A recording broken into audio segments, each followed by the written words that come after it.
malam. Perkenalkan, nama saya Geraldo Prismanu Tagalung dengan NIM D1D021059. Baiklah, pada video kali ini saya bertujuan untuk membuat video ini yaitu untuk memenuhi tugas saya ataupun ujian akhir semester saya dengan Bapak dosen pengampu mata kuliah saya yaitu Bapak Adi Adriani. Di sini di video kali ini saya akan membawa materi tentang yaitu klasifikasi hewan. Saya akan menjelaskannya secara singkat untuk memenuhi dari tugas saya. Baiklah, di video kali ini saya akan menjelaskan klasifikasi hewan. Apa itu klasifikasi hewan? Yaitu seperti yang kita ketahui bahwa banyak yang berbagai macam hewan di muka bumi ini yang memiliki ciri-ciri tersendirinya antara hewan yang satu dengan yang lainnya. Banyak memiliki perbedaan baik itu cara berkembang biaknya, perbedaan habitat yaitu ada di air, ada di darat, dan berbagai macam terdapat pada iklim di dunia ini. Dan begitu banyak lagi perbedaan-perbedaan yang kita dapat ataupun kita observasi di dalam dunia nyata tentang perbedaan hewan yang satu dengan yang lainnya. Banyak dari berbagai jenis hewan yang ada, semakin banyak persamaannya, maka kerapatannya semakin dekat. Begitu juga dengan sebaliknya, yaitu semakin dikit persamaannya, semakin jauh dengan kerapatannya. Mari kita lihat klasifikasinya, yaitu satu, kingdom animalia ataupun yang sering kita sebut atau orang yang sering disebut yaitu kerajaan hewan. Kingdom animalia terbagi atas dua, yaitu invertebrata, yang kedua vertebrata. Di dalam invertebrata yaitu kelompok hewan yang tidak memiliki tulang belakang. Sedangkan vertebrata yaitu kelompok hewan yang memiliki tulang belakang.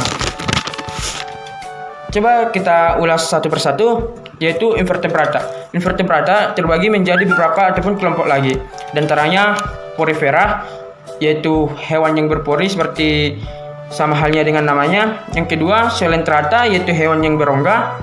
Yang ketiga ada platyhelminthes. Yang kedua ada nematelmintes. Selanjutnya ada Nelida, yaitu kelompok cacing ataupun vermes. Yang selanjutnya ada juga Mollusca, yaitu hewan lunak. Ada arthropoda, dan terakhir ada echinodermata. Baiklah, mari kita ulas persatu dari beberapa kelompok invertebrata. Yang pertama porifera, yang memiliki ciri-ciri tubuhnya mempunyai pori-pori. Yang kedua bentuknya seperti spons. Yang ketiga berhabitat di perairan. Yang keempat mempunyai warna tubuh yang bermacam-macam seperti warna merah, yang juga terdapat kuning dan hijau. Adapun contoh hewannya yaitu Spongylilla dan Poterion. Yang kedua ada Coelenterata, memiliki ciri-ciri tubuhnya berongga, mempunyai tentakel untuk menangkap mangsa, bentuknya polip yang menempel dan bentuk medisa atau payung yang bergerak aktif. Adapun contoh hewannya yaitu ubur-ubur yang sering kita lihat di laut, yaitu ada juga bunga karang. Ya, itulah untuk contoh hewan dari Coelenterata. Baiklah, kita lanjut lagi, ada vermes atau bagian cacing, yaitu memiliki ciri-ciri bertubuh lunak, tidak bercangkang, bentuk tubuh simetri bilateral. Vermes juga terbagi lagi menjadi tiga kelompok, yaitu platyhelminthes, nematelmintes, annelida. Ya, untuk platyhelminthes atau cacing pipih, bentuknya pipih seperti halnya dengan bentuknya, yaitu tubuhnya lunak dan bersegmen. Contohnya yaitu cacing hati, cacing pita. Dan ada juga nematelmintes ataupun cacing gilik. Ciri-ciri dari cacing gilik itu yaitu bentuknya bulat dan panjang, tubuhnya tidak bersegmen. Contoh dari cacing gilik yaitu cacing perut, cacing kremi, cacing tambang. Cacing tambang yaitu cacing yang bisa masuk ke dalam tubuh kita melalui halnya seperti kita ada bisul ataupun rongga-rongga dari kulit kita. Yang ketiga ada annelida, adapun cacing gelang yang memiliki ciri-ciri bentuknya bulat dan ada yang pipih, tubuhnya berus-ruas seperti cincin. Contohnya cacing tanah, lintah seperti hal yang sering kita lihat di dalam sawah yaitu pacat, juga lintah juga ada di sawah. Cacing tanah itu yang sering kita pakai kadang mau kita pergi mancing. Ya, itulah yang bentuknya cacing tanah. Yang selanjutnya ada Mollusca ataupun Mollusca yang memiliki ciri-ciri tubuhnya lunak, memiliki banyak lendir dan terbungkus oleh mantel. Ada yang memiliki cangkang dan berhabitat di air maupun di darat. Contohnya yaitu cumi-cumi, gurita, siput, kerang, tiram, dan remis. Dan selanjutnya ada juga arthropoda, yaitu dengan memiliki ciri-ciri tubuhnya berbulu-bulu, terbagi menjadi tiga bagian, yaitu kepala, dada, perut, tertutupi oleh zat kitin yang keras, memiliki mata faset ataupun mata majemuk. Arthropoda juga dibagi atas 4 kelompok, diantaranya ada insekta, yaitu kelompok serangga, ada krustacea ataupun disebut juga kelompok udang-udangan, Arachnidea, yaitu bagian laba-laba ataupun kelompok laba-laba. Ya, ada juga Myriapoda ataupun di bagian lipan, yaitu insekta ataupun serangga mempunyai contohnya belalang. Krustacea memiliki contoh hewannya yaitu kepiting. Arachnidea ataupun di bagian laba-laba contohnya ada kalajengking. Myriapoda atau bagian sekelompok lipan contohnya kaki seribu. Baiklah invertebrata di bagian Echinodermata yang memiliki ciri-ciri tubuhnya diselimuti diri, ditutupi zat kitin yang keras, bentuknya simetri radial dengan 5 lengan, memiliki sistem ambulakral untuk alat bergerak, bernapas, dan menangkap mangsa. Echinodermata dibagi atas 5 kelompok juga, di antaranya yaitu Asteroidea dengan contoh hewan bintang laut, Echinoidea contohnya landak laut, bulu babi. Adapun Opliroidea contohnya bintang ular, ada Chironoidea contohnya lilia laut, dan terakhir dari bagiannya itu Holoturoida contohnya yaitu teripang. Baiklah, inilah penjelasan dari kingdom Animalia Invertebrata. Baiklah, kita lanjutkan lagi untuk vertebrata, yaitu bertulang belakang. Vertebrata itu yang tidak bertulang belakang, yaitu terbagi atas 5 jenis, yaitu Pisces, yaitu kelompok ikan, amfibi, yaitu kelompok yang memiliki dua iklim ataupun bisa hidup di darat maupun di air, atau yang disebut seperti mempunyai hidup di 2 alam. Yang ketiga reptil, yaitu hewan yang melata. Yang keempat aves, yaitu golongan burung. Dan yang kelima yaitu hewan yang menyusui. Baiklah, mari kita ulas juga dengan satu persatu, yaitu Pisces. Adapun Pisces dengan memiliki ciri-ciri yang berhabitat di air, tawar, payau, dan laut, yang bergerak dengan sirip dan ekor, bernapas dengan insang dan labirin, tubuhnya ditutupi sisik yang berlendir untuk memudahkan pergerakan. Memiliki gurat sisi berfungsi untuk mengetahui tekanan air. Contohnya yaitu dari Pisces itu ada lele, bandeng, belut, mujahir, dan lain-lain. Yang selanjutnya amfibi yang memiliki hidup di 2 alam dengan berciri-ciri hidup di air, darat, atau tempat lembab. Tubuhnya ditutupi kulit yang dan tidak bersisik.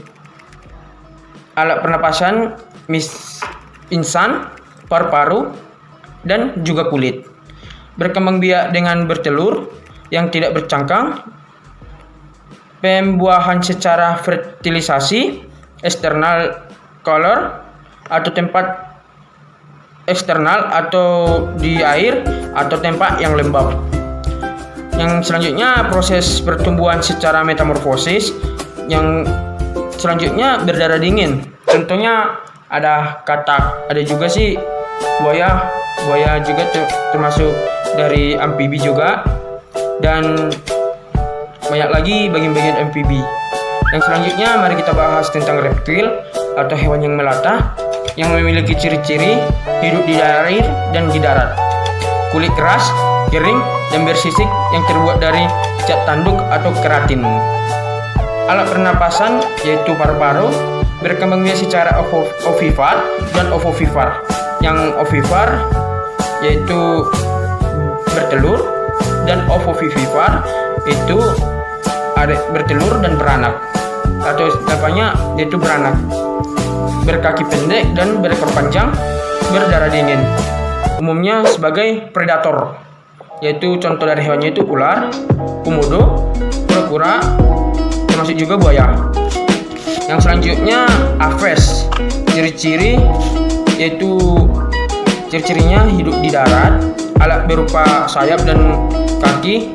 Dari sini kita ketahui bahwa ini adalah bagian dari burung ataupun bagian-bagian dari hewan ataupun unggas. Biasanya yang kita ketahui yaitu unggas, yaitu yang terbagi dari burung, ayam, dan juga bisa juga dibilang Aves itu bagian unggas ya. Umumnya tubuhnya ditutupi bulu. Alat pernapasannya berupa paru-paru yang dilengkapi pundi-pundi udara yang berkembang biak secara ovipar atau bertelur, berdarah panas. Contohnya ada burung. Tetapi tidak semua apes ataupun burung dapat terbang. Seperti halnya burung unta, dia tidak bisa terbang, namun dia dapat berlari kencang. Adapun juga penguin, burung yang tidak bisa terbang, namun dia juga dapat untuk berenang. Makanya tadi tidak semua apes itu bisa terbang, yaitu untuk dari contoh burung ataupun unggas atau bagian apes yang tidak bisa terbang, yaitu salah satunya burung unta. Ada juga penguin, seperti yang kita lihat kan, penguin hidup di bagian kutub utara atau yang disebut dengan berbagai kan, mereka hidup di tempat yang dingin seperti di Antartika. Mereka hidup di sana, mereka bisa terbang juga. Yang seperti kita lihat, yang kita juga pernah nonton televisi kan, mereka bisa terbang tapi tidak sejauh mungkin seperti burung-burung yang hal biasanya.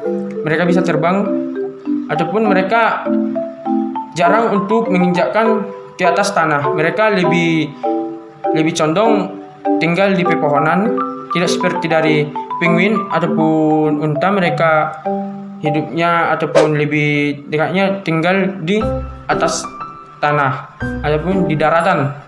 Kita buat ya, supaya mudah-mudahan kalian paham dengan apa yang bisa saya omong. Apa itu dengan penguin itu? Penguin itu seperti yang tadi ya, hidup di bagian Antartika ataupun di situ kita lebih banyak atau bisa kita lihat dari televisi gitu. Mereka itu lebih banyak halnya berjalan itu. Baiklah, yang terakhir ada mamalia, yaitu hewan yang menyusui, yang mempunyai ciri-ciri hidup di darat dan di air. Alat gerak berupa kaki dan tangan.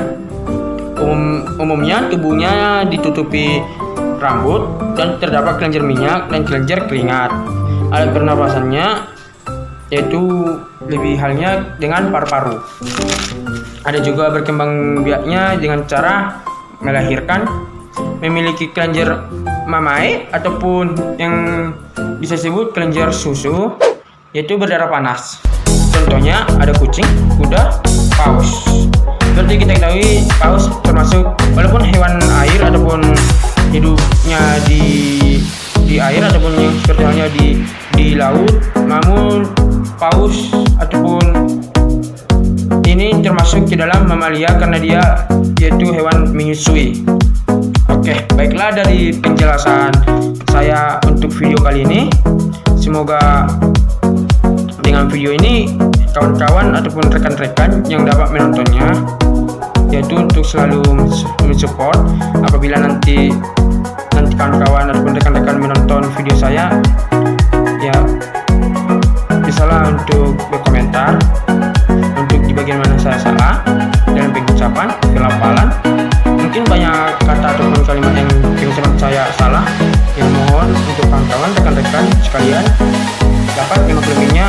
Dan mungkin kali ini saya dapat membuat video ini yaitu karena dari tugas saya itu harus membuat video dari dosen pengampu mata kuliah saya, yaitu Bapak Adriani. Semoga Bapak nanti dapat memaklumi video saya. Dari sekian banyaknya kata-kata yang bisa saya sampaikan kali ini, mungkin banyak yang Bapak dengar ataupun Bapak lihat dari penjelasan saya kurang baik ataupun kurang jelas. Mohon Bapak memakluminya, dapat menerimanya untuk